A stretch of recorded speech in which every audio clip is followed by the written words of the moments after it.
கன்னிராசி என்பர்களுக்கு ஜூன் மாதம் உங்களுடைய வாழ்க்கையை வாழக்கூடிய ஒரு மாதம்.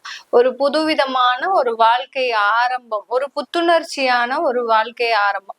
பொதுவாகவே கன்னிராசி அன்பர்கள் பாத்தீங்கன்னா அவங்களுடைய வாழ்க்கையில நிறைய ஒரு இன்பத்தை அனுபவிக்கணும்ன்ற ஒரு எண்ணம் இருக்கும். எதையும் சாதிக்க முடியாத ஒரு விஷயத்தையும் எளிதாக சாதித்து அதன் மூலமாக நிறைய ஒரு மகிழ்ச்சியை சந்தோஷமா கொண்டாடணும். நம்ம மட்டும் கொண்டாடினா பத்தாது, நம்மளுடைய உறவுக்காரர்களோடு, உறவினர்களோடு, நண்பர்களோடு, அடுத்து பாத்தீங்கன்னா சக தோழிகளோடு, இப்படி எல்லாரோடையும் அந்த மகிழ்ச்சியை பகிரணும்னு விரும்பக்கூடியவர்கள் நம்ம கன்னிராசி என்பர்கள் தான். கடந்த காலத்துல நீங்க இதெல்லாம் எவ்வளவோ முயற்சி பண்ணிருப்பீங்க, அதெல்லாம் எதுவுமே செய்ய முடியாத ஒரு சூழ்நிலையும் இருக்கும். அடுத்து பாத்தீங்கன்னா இந்த கன்னிராசி என்பர்கள் தன்னுடைய நலனை விட தன்னுடைய நண்பர்கள், தோழிகள், அடுத்து பாத்தீங்கன்னா குழந்தைகளினுடைய நலனை அதிகமாக அக்கறை கொள்பவர்கள் இந்த கன்னிராசி என்பர்கள். அவர்களுக்கு ஏதாவது ஒண்ணுன்னா உடனே அதை தீர்க்கறதுக்கு என்னென்னலாம் பண்ணணுமோ அது எல்லாத்தையுமே செய்யக்கூடியவர்கள் நம்ம கன்னிராசி என்பர்கள். இவர்களினுடைய மனதுல எந்த விதமான ஒரு கள்ளம் கபடமுமே இருக்காது. யாரையாவது பத்தி தப்பா நினைக்கிறது, யாரையாவது பத்தி ஐயோ இவங்க நல்லா இருக்கிறாங்களே, நம்ம மாத்திரம் இப்படி ஆயிட்டோமே அப்படின்ற ஒரு எண்ணமே இருக்காது இந்த கன்னிராசி என்பவர்களுக்கு. ஆனா இவர்களை பார்த்து நிறைய பேர் நினைச்சிருக்கிறாங்க, ஏன் இவர்கள் கூட டிராவல் பண்றவங்களே நீ மட்டும் எப்படிதான் இவ்வளவு ஒரு ஃப்ரெஷ்ஷா இருக்கிறியோ தெரியல, நீ மட்டும் எப்படிதான் இவ்வளவு ஒரு பிரச்சனையிலயும் ரொம்ப முகம் ஒரு உனக்கு ஒரு தேஜஸா இருக்கு அப்படின்னு இவர்களை பார்த்து அதிகமான பேர் பொறாமைப்படுவாங்களே ஒழிய இவர்கள் ஒருத்தரை பார்த்து கூட, ஏன் ஒரு ஈ எறும்பு அந்த மாதிரியான ஒரு உயிருக்கு கூட ஒரு துரோகம் நினைச்சது கிடையாது இந்த கன்னி ராசி என்பர்கள். ஆனா கடந்த ஒரு 6 மாதம், ஒரு 1.5 வருடத்திற்கு மேலாக தன்னுடைய உறவுகளை எல்லாத்தையுமே இழந்துட்டாங்க, தன்னுடைய நண்பர்களை எல்லாரையுமே இழந்துட்டீங்க. அடுத்து பாத்தீங்கன்னா ஏதோ ஒரு காரணத்தினால உங்களுக்குன்னு இருந்த அந்த மனைவி, குழந்தைகள், இந்த குடும்பமும் இழந்து தனி மரமாக இருக்கக்கூடிய ஒரு அன்பர்களாக தான் இருக்கிறீங்க. எவ்வளவோ நான் சம்பாதிச்சு போட்டேன், எவ்வளவோ நல்லா பார்த்து வச்சுக்கிட்டேன், ஆனாலும் பாத்தீங்கன்னா அவங்க எங்களோட இருக்கல, என்னோட இருக்கல, அவங்க என்னை விட்டுட்டு தனியா போயிட்டாங்க. ஏதோ ஒரு சின்ன சண்டை மேடம், ஏதோ ஒரு சின்ன யதார்த்தமான பேச்சுதான் பாத்தீங்கன்னா இன்னைக்கு நேரத்துக்கு என்னைய பெரிய அளவுல மன பாதிப்பை கொண்டு விட்டுருக்கு. இது எல்லாமே எனக்கு எப்படி இருக்கும் அப்படின்ற மாதிரியான ஒரு கேள்விகள் இருக்கும். இந்த ஜூன் மாதத்துல இருந்து பாத்தீங்கன்னா இந்த மாதிரியான உறவு முறைகள்ல இருக்கக்கூடிய பிரச்சனைகள் கொஞ்சம் கொஞ்சமாக தீர்றதுக்கு உண்டான ஒரு நேரமாக இருக்கும். புதுசா திருமணமாகி நிறைய கன்னிராசி என்பர்கள் 6 மாதம், 8 மாதம், அடுத்து பாத்தீங்கன்னா 12 மாதங்கள், 1.5 வருடங்கள், இப்படி எல்லாம் ஒரு ஷார்ட் டேர்ம்லயே பிரிஞ்சு வந்திருப்பாங்க. சில கன்னிராசி என்பர்கள் என்கிட்ட கால் பண்ணி சொல்லுவாங்க, கல்யாணம் ஆகி 1 வாரம் தான் மேடம் இருந்தோம், அப்புறம் அவரும் பேசுறது இல்ல, நானும் பேசுறது இல்ல, அடுத்து பாத்தீங்கன்னா எங்களுக்குள்ள இப்போ டிவோர்ஸ் வழக்கு போயிட்டு இருக்கு. இந்த மாதிரி எல்லாம் நிறைய பேர் கன்னிராசி என்பர்கள் கடந்த காலத்துல அந்த கேதுன்ற ஒரு கிரகம் அந்த ராசியின் மீது பயணிக்கும் போது இத்தனை பிரச்சனைகளை அடுத்தடுத்து எப்படி இப்போ இன்னைக்கு அந்த போர் நடந்துட்டு இருக்கிறோம், இந்தியா பாகிஸ்தான் போர் நடக்குதோ, அங்க எப்படி ஏவுகணைகளை அடுத்தடுத்து சரமாரியாக தொடுத்துக்கிட்டே இருக்கிறாங்களோ, அதே மாதிரிதான் இந்த கன்னிராசி என்பர்களுக்கும் வாழ்க்கையில பிரச்சனைகள் அடுத்தடுத்து வந்துகிட்டே இருக்கு. எதுவுமே தீர முடியாத பிரச்சனைகள் கிடையாது, எல்லாமே தீர்க்கக்கூடிய பிரச்சனைகள் தான். ஆனா அதுக்குன்னு ஒரு டைம் உங்களுக்கு தேவைப்படுது. அந்த டைம் தான் இந்த ஜூன் மாதம் உங்களுக்கு முழுமையாக சில நிவர்த்திகளை அடையக்கூடிய ஒரு நேரமாக தான் இருக்க போகுது. இந்த காலகட்டம் கன்னிராசி அன்பர்களுக்கு அந்த வருமானத்துல அதிகப்படியான வளர்ச்சி. இந்த வருமானத்தினாலதான் மேடம் எனக்கு பிரச்சனையே வந்தது, 1 பைசா சம்பாதிக்க மாட்டேங்கிறாங்க அப்படின்ற மாதிரியாக ஒரு 2 மாசம் வேலை விட்டேன், அதுல இருந்து இந்த பிரச்சனைகள் அதிகரிச்சு கொண்டே இருந்தது, இதனாலதான் எனக்கு அந்த வாழ்க்கையே போச்சு அப்படின்னு சொல்லக்கூடியவர்கள் நம்ம கன்னிராசி என்பர்கள்.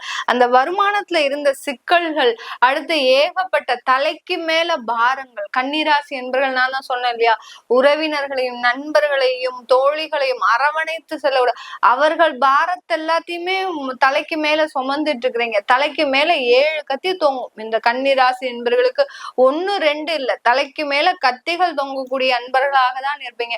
அது எல்லாமே எனக்கு எப்பதான் மேடம் நிவர்த்தி ஆகும் அப்படின்ற மாதிரி ஆகும். நிவர்த்தின்றது எல்லாருமே எதிர்பார்க்கக்கூடியது ஒண்ணு. இப்போ நம்ம ஜூன் மாத பலன்கள் சொல்றோம்னா, இந்த மாதத்துல உங்களுக்கு அமைப்புகள் சாதகமாக இருக்குன்னு சொல்லுவோம். உடனே எல்லாரும் என்ன நினைச்சுப்பாங்க, அப்போ எனக்கு இந்த பிரச்சனைகள் எல்லாமே நிவர்த்தி ஆயிடும். நீங்க போன மாசம் சொன்னீங்க எங்களுக்கு எதுவுமே நடக்கல அப்படின்ற மாதிரியாக நிறைய பேர் கேட்பீங்க. இந்த நிவர்த்திகள்ன்றது பாத்தீங்கன்னா உங்களுடைய ஜாதகத்துல சில விஷயங்கள் உங்களுக்கு சாதகமாக இருக்கணும். இப்ப குடும்பத்திலேயே பிரச்சனைகள் இருக்கு அப்படின்னா அந்த குடும்ப ஸ்தானத்துல எந்த கிரகங்கள் இருக்குன்னு பார்க்கணும். அடுத்து உங்களுடைய ராசிக்கு 2ஆம் இடத்துல என்ன கிரகங்கள் இருக்கு பார்க்கணும். இதற்கு இந்த தசாபுத்திகள் என்ன செய்ய போகுதுன்றது பார்க்கணும். அந்த தசாபுத்தி இருக்கக்கூடிய கிரகங்கள் கிரகச்சாரங்கள் என்ன எப்படி இருக்குன்றத பார்க்கணும். அது அந்த பார்க்கும்போது அப்படி பார்க்கும்போது அட்ரசன் கோச்சார கிரகங்கள் உங்களுக்கு என்ன சொல்ல போகுது, இத்தனை விஷயங்களும் நம்ம ஆய்ந்து செய்யும் போதுதான் உங்களுக்கு உண்டான நிவர்த்தின்றது முழுமையா கிடைக்கும். அந்த நிவர்த்தி நீங்க எங்க இருந்து பெற போறீங்க? தெய்வ வழிபாட்டுல இருந்துதான் கண்டிப்பா பெற முடியுமே தவிர வேற எந்த விதமான இடத்துல இருந்தும் அந்த நிவர்த்திகளை நீங்க எதிர்பார்க்கவே முடியாது. இப்போ உங்க மனைவியோ கணவனோ கோச்சிட்டு போறாங்க அப்படின்னா, நான் இப்போ ஒரு ஜோதிடரே உங்களுக்கு பலன் பார்த்து சொல்றாங்க, நீங்க போய் அவங்க காலில் போய் சாஷ்டாங்கமா விழுங்க, உங்களை மன்னிச்சு ஏத்துப்பாங்க அப்படின்னு கேட்டீங்கன்னா கிடையவே கிடையாது. ஒரு கால்ல போய் விழறது அப்படின்றது பாத்தீங்கன்னா ஒரு தன்மானத்திற்கு ஈக்குவலான ஒன்று. அது எல்லாத்தையும் விட்டுட்டு நம்ம போய் காலில் போய் விழுவோமா? ஏன்னா 2 பேர் பக்கமும் பிரச்சனைகள் இருக்கும், இல்லாமலாம் கிடையாது. என்னைக்கோ ஒரு நாள் அவங்க பேசிருப்பாங்க, என்னைக்கா ஒரு நாள் நீங்க பேசிருப்பீங்க. இந்த மாதிரியாக தன்மானத்தை சீண்டக்கூடிய ஏதாவது ஒரு பிரச்சனைகள் உங்களுக்கு இருக்கும். அது எல்லாத்தையும் மீறி நீங்க செய்ய முடியுமா? செய்யவே முடியாது. அதற்கு பக்க பலமாக தான் நம்ம இந்த தெய்வ வழிபாட சொல்றோம். அந்த தெய்வமே உங்க ஜாதகத்துக்கு சாதகமா இருக்கணும். உங்க ஜாதகத்துக்கு ஒரு தெய்வம் சாதகமாக இருக்கு, இன்னொரு தெய்வம் பாதகமாக இருக்கு அப்படின்னா அந்த தெய்வத்தை போய் நம்ம வழிபாடு பண்ணும் போதுதான் உங்களுக்கு அந்த நிவர்த்தின்றது கண்டிப்பா கிடைக்கும். பாதகமான தெய்வத்தை போய் நீங்க பிரார்த்தனை பண்ணும் போது அங்க நிவர்த்தின்றது கண்டிப்பா கிடைக்காது. உங்களுக்கு மேலும் மேலும் பிரச்சனைகள் தான் அனுபவிச்சுக்கிட்டே இருப்பீங்களே ஒழிய குறைகளை நீங்க அங்க நிறைகளை உங்களால கண்டே பிடிக்க முடியாது. அந்த அளவுக்கு இந்த நிவர்த்தின்ற வார்த்தைக்குள்ள இத்தனை சூட்சுமங்கள் ஜோதிட ரீதியாக ஒழிஞ்சிட்டு இருக்குது. அது யாருமே நீங்க கவனிக்கிறது இல்லை. எங்களுக்கு போன மாசம் நீங்க சொன்னீங்க, இந்த மாசம் எங்களுக்கு நடக்கல, நீங்க இதுக்கு என்ன பண்ண போறீங்க அப்படின்ற ஒரு கேள்விதான் எல்லாருக்குமே இருக்குமே ஒழிய அந்த நிவர்த்தின்ற ஸ்தானத்துக்குள்ள இத்தனை சூட்சுமங்கள் இருக்குன்றத இன்னைக்காவது தெரிஞ்சு வச்சுக்கோங்க. உங்களுடைய ஜாதகத்தை மேலும் மேலும் புரட்டுங்க. இப்போலாம் ஜோதிடத்தை யாருமே அறியாதவங்க யாருமே கிடையாது. ஏன்னா ஆன்லைன்லயே எல்லாரும் நிறைய சொல்லி கொடுக்குறாங்க. எதுவுமே தெரியாதவர் நபர்களை யாருமே கிடையாது. அதனால உங்க ஜாதகத்தை மீண்டும் மீண்டும் புரட்டுங்க.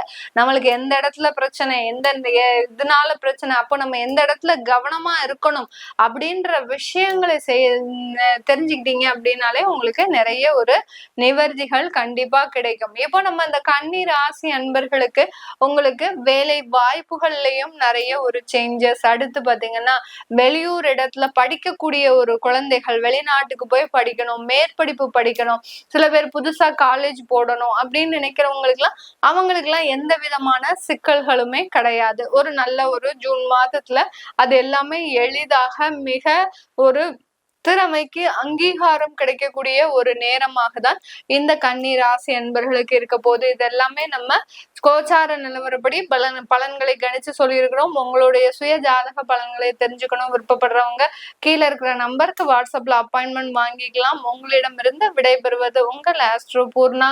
நன்றி, வணக்கம். வணக்கம். நான் உங்கள் அன்பான சயின்டிபிக் வேதிக் அஸ்ட்ராலஜர் அஸ்ட்ரோரஞ்சி பேசுகிறேன். நல்லது நினைப்போம், நல்லதே நடக்கும். ஜூன் 2025 எத்தகைய ஒரு மாதமாக பலாபலன்கள் நிறைந்த ஒரு காலமாக இருக்க போகிறதுங்கிறது கன்னிராசிக்காரர்களுக்கு நம்ம பார்க்க போறோம். இப்போ கன்னிராசிக்காரர்களுக்கு இந்த ஜூன் 2025 எப்படி இருக்க போகுதுன்னு பார்க்கும் பொழுது மாத கிரகமாகிய புதன், சூரியன், சுக்கிரன், செவ்வாய் எத்தகைய ஒரு சஞ்சாரங்கள் பெறுகின்றன.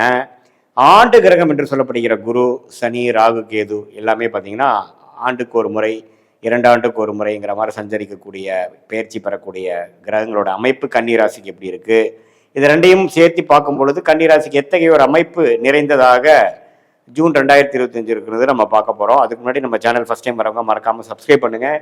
ஸோ தட் தொடர்ந்து நம்மளுடைய வீடியோஸ்லாம் உங்களை வந்து அடைந்து அது மூலமாக உங்களுக்கு அறிவியல் சார்ந்த முறையில் வீடியோ வருவதனால எந்தவித மிகைப்படுத்தாமல் மூட நம்பிக்கையில் போகாமல் பரிகாரங்கள் அது மாதிரி விஷயத்துக்கு போகாமல் பார்க்கும் பொழுது நல்ல ஒரு துல்லியமான ஒரு பலாபலன்களை தெரிந்து கொள்ளக்கூடிய அமைப்புகள் கண்டிப்பாக உண்டு.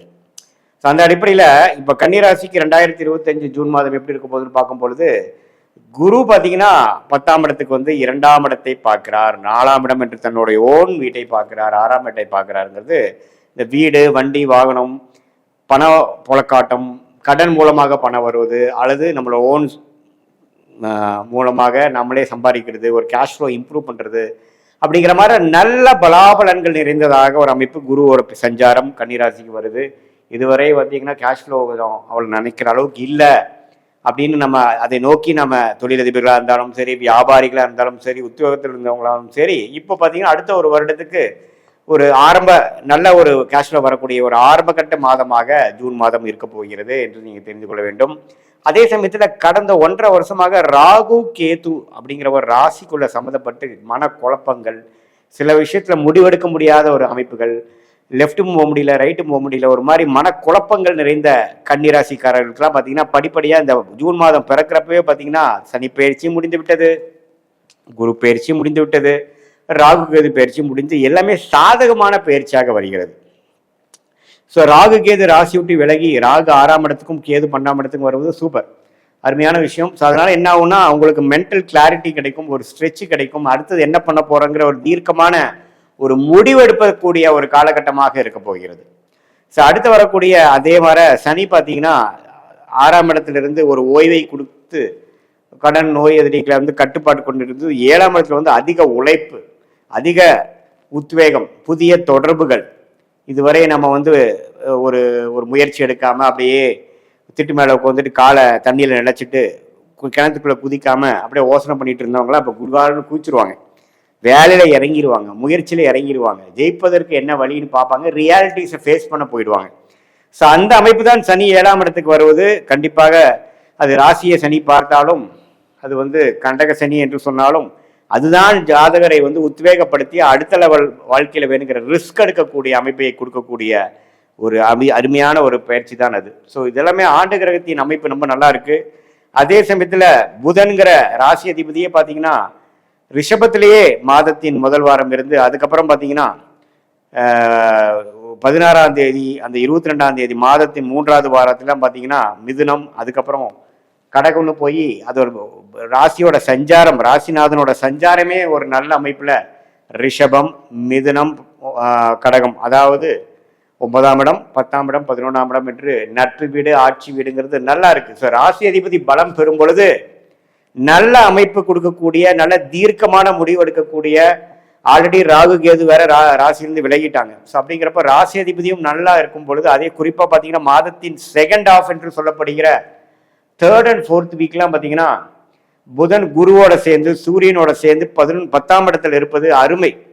ஸோ நல்ல ஒரு வேலையில தேர்ச்சி, தொழிலில் நல்ல ஒரு முன்னேற்றம், மாணவர்களுக்கு பார்த்தீங்கன்னா நல்லா படிக்கக்கூடிய அமைப்பில் வந்து ஜெயிக்கக்கூடிய அமைப்பு, எல்லா வயதினர்களுக்கும் ஒரு மேலான ஒரு அமைப்பு கொடுக்கக்கூடிய அமைப்பு இருக்கு. ஏன்னா ராசி அதிபதி ஆட்சி பலம் பெறுவதே பெரிய விஷயம், அது குருவோட சேர்ந்து ஆட்சி பலம் பெறுவது, அது சூரியனோட சேர்ந்து இருப்பது அற்புதம். ஸோ இந்த ஜூன் மாதம் பார்த்தீங்கன்னா கன்னிராசிக்காரர்களுக்கு பல மேன்மைகள், கடந்த ஒரு வருடமாக நீங்கள் கஷ்டப்பட்டு முயற்சி செய்து சில பிளான் பண்ணி சில விஷயங்கள் செய்தது என்கிற பலனை அனுபவிக்கக்கூடிய ஒரு அமைப்பு தான் இது.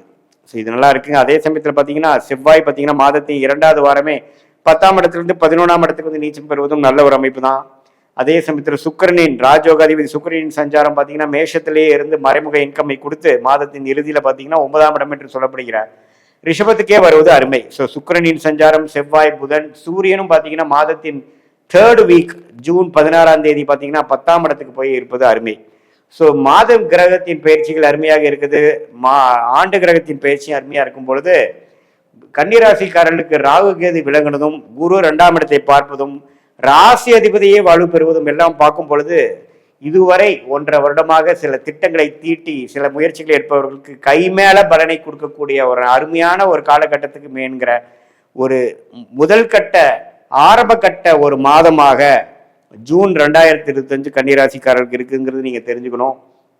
இது பாத்தீங்கன்னா பொதுவா இந்த மாத கிரகங்கள் ராசி கிரகங்கள் வைத்து பார்க்கக்கூடிய ஒரு பொது பலன் தான். நீங்க உங்களுடைய ஜென்ம ஜாதகத்துல உங்களுடைய தசாபுக்திகள் எப்படி போய் கொண்டு இருக்கிறது, நீங்க என்ன நேரத்துல எந்த தேதியில பிறந்து எந்த லக்னத்துல பிறந்தீங்க, அந்த லக்னாதிபதி எப்படி இருக்குது, இப்ப என்ன தசைகள் போய் கொண்டு இருக்கிறது, அந்த தசநாதனும் புக்திநாதனும் இப்ப கோச்சாரத்துல நான் சொன்னதுல எந்த மாதிரி அமைப்புல இருக்கிறாங்கிறதெல்லாம் வைத்து கொண்டுதான் உன்னமே துல்லியமான பலன்கள் அடுத்த 3 மாதங்கள் அடுத்த 6 மாதங்கள் எப்படி இருக்க போகிறது, எது மாதிரி முடிவுகளை எடுக்க வேண்டும், உங்களோட தனிப்பட்ட கர்மா எப்படி சொல்லுது, உங்களுக்கு சாதகமான கிரகங்கள் என்ன என்ன தசைகள் போய் கொண்டிருக்கிறது, இப்போ அந்த தசநாதன்லாம் கோச்சாரத்தில் எப்படி போகுங்கிறப்போ future long term short term எல்லாம் தெரிந்து கொண்டு அதுக்கு தகுந்த மாதிரி உங்களுடைய பிராப்தங்கள் என்ன, எது மாதிரி முடிவுகளை எதில் எடுக்கணும், உங்க சாய்ஸை எப்படி நீங்க செலக்ட் பண்ணணுங்கிற மாதிரி முடிவுகளை எடுத்து தக்க பலனை நீங்கள் இந்த சயின்டிபிக் வேதிக் அஸ்ட்ராலஜி முறையில உங்களால பெற முடியும். அது மூலமாக வாழ்க்கையில் வெற்றி பெற முடியுங்கிறது நீங்க தெரிஞ்சு கொள்ளுங்கள். எல்லா ப்ராப்ளத்தையும் நீங்கள் சால்வ் பண்ணி உங்களுடைய கர்மாவை நீங்கள் தெரிந்து அதுக்கு தகுந்த மாதிரி வாழ்க்கை திட்டத்தை நீங்கள் தீட்டுமையானால் அது மாதிரி நீங்கள் பிளான் பண்ணீங்கன்னா கண்டிப்பாக வாழ்க்கையில் ஜெயிச்சிடலாம். சமய விரயங்கள் வீண் பண விரயங்கள்லாம் தவிர்த்து நம்ம வாழ்க்கையில் வெற்றி பெறலாம்ன்றதை தெரிஞ்சுக்கணும். இது ஒரு பொதுவான ஒரு கோச்சார அமைப்பு பலன் என்று நீங்கள் தெரிந்து கொள்ள வேண்டும். மீண்டும் மற்றொரு காணொலியில் சந்திப்போம். நன்றி, வணக்கம்.